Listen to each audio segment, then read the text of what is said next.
The guy that I'm playing in the film is a guy called Sid, who's been recently divorced in the beginning of the film, and he realizes that much to his amusement, he's far happier than he was when he was stuck in a bad relationship. And he notices there are a lot of people around him who are stuck in such similar relationships and are really hating their lives.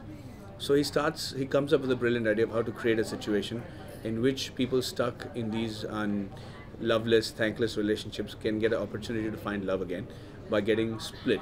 But the problem with splitting and divorcing is such that it's a very complicated affair in nowadays. So he starts an agency which helps make these splits easy, less hurtful, and at the same time the weak ones don't get the shorter end of the deal. So and he starts this business which starts doing exceeding well, and he meets a girl who is also of the similar idea, and they start this agency together, and eventually they do so well that greed starts to take over, and the trouble they get into their lives and their relationships because of this greed is what the film is all about. My limitations as an actor and a Hindi film hero, I have to make stories and select scripts that show out the best in me, and sometimes they happen to be great scripts that scream to be made. So fortunately for me, after Three Idiots, it wasn't like there weren't many offers, there were enough and more. But I had to select a story that would take me out of the Three Idiots image, create another one, and still be an entertaining film. So Tanu vs Manu fit right in there, and it was quite a dangerous film to do, because as a hero, you will never find anybody who will accept easily to do a role like that. But for me, I knew that's exactly the calling, because it has what I call the smell of the soil, romance, which has a lot to do with the smaller towns and the cities, and that's how romance is, fortunately or unfortunately, in India today. Not everybody who comes back from abroad is a yo dude who speaks in an American or British accent. I mean, if anything else, these guys come back far more rooted in Indian tradition than they left. So it was not a question of trying to change my image as far as this film was concerned. It is a question of finding a script that again screams out to me, that says, hey, this is the one that you should do this year. And at one film a year, it's a huge risk that I take. There is no safety in numbers. So I can't afford the luxury of looking for an image change or looking at working with a certain amount of people or number of people or anything else. It's always dictated by the script, and that's how Jodi Breakers came about to be. What I call my selection of films is idiot-proof. And by that, I mean that when I hear a script, I assume that it will be not directed well. I will not find the appropriate co-star. It might be running into production as well as distribution hassles, and that it's not going to be the best case scenario. Despite this, if on the day of release the electricity was to go off and the director was supposed to come onto the stage and just explain the story to the crowd, they would still find it a worthwhile investment if the story caters to that criteria. Then you know that you have a winner at hand, and you all have to pray that the experience of shooting that film is good as well, because if the experience is good, then there's very seldom a chance that it will not work with the audience. From Rehna Hai Tere Dil Mein to Ramji London Wale to Dil Vil Pyar Vyar, Mumbai Meri Jaan, Rang Di Basanti, Three Idiots, Tanu vs Manu, 13B, they're all very different characters in terms of the fact that they're all gentlemen maybe, but they're still very different people with different persona, different body language, different way of speaking, different lifestyles. So I have had the challenge of keeping my name as an interesting option for a hero in the last 10 years by merely doing 8 films and still have the enthusiasm amongst the audience to be wanting to see the film, which I'm glad to say it is there for this film as well. Having said that, the romantic genre, the romantic films are the most important films that stand the test of time for a hero. If you're doing solo heroes at the age of 42 and you're able to pull it off, then you've got another career of at least 10 years where you can explore other types of roles like comedy or action or intense drama, and that whole gambit is open for me.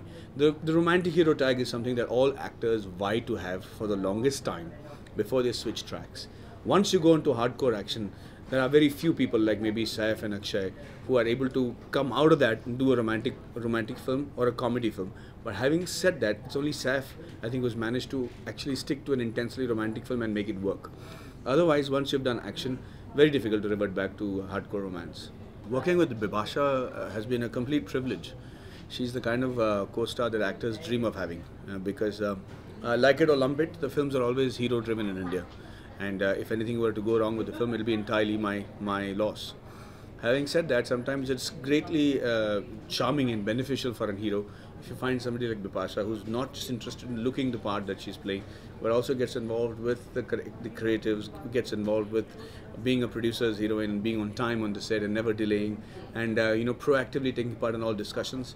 And I think it makes your life as a hero much easier and makes it a better film in terms of its performance and content. And as far as Bipasha is concerned, I've been extremely lucky. And since cinema is my religion, since I adore it, since I live it, the one thing that endeared me to her completely was her professionalism, and the same goes true to Omi as well. He's moved mountains to be a part of Three Idiots, and now he's transformed himself into a very commercially viable comedian, which is not easily done today. So it was a riot on the set, as you could have seen in our interactions together. And I don't think that when you have so much fun making the film, that the audience cannot see the fun in it. My opinion, being an actor is the top of the food chain. I think there are a lot of directors who came wanting to be actors and then turned directors. So as long as I'm enjoying that, I don't think I will devote any time to any other aspect of filmmaking except for being the main lead of a film. If I feel that I'm getting a raw end of the deal, or if I'm feeling I'm not respected enough as an actor, then I will have to find alternative sources of income. Maybe then I will have a look at what else can be expected from me. Having said that, I'm not qualified enough to be a director because I haven't studied cinema, nor do I know anything about editing or choreography or set design or any other aspect of filmmaking. Next comes the release, after which I'll take a breather and then decide what film to do. I don't have anything particularly in my hand at the moment. Since I'm happy with the income I have, which is doing one film in Tamil and one film in Hindi in a year, I can afford to not listen to a story till my film is released. I'm trying to play a college student at the age of 40 at that time. Not an easy thing to do. And to do it again and be a student for the next 1.5 to 2 years that the film takes to be made, and try to not only have that as a challenge, but also the fact that you've performed this role before and people will be expecting a similar level of performance, is all unwanted pressures for an actor, and I don't dwell in that. I think I only enjoy creating new pathways in a film. It's the easier way out, honestly, and I don't want to do a remake if I can possibly avoid it. Bipasha herself is a very nice person, and I hope that she finds the kind of guy that she deserves. And my wife and I are looking out for somebody like her. But I mean, jokes apart, I think she's a wonderful, wonderful person, and I've had the benefit of earning friends in this film, which is far more than the remuneration that I've got.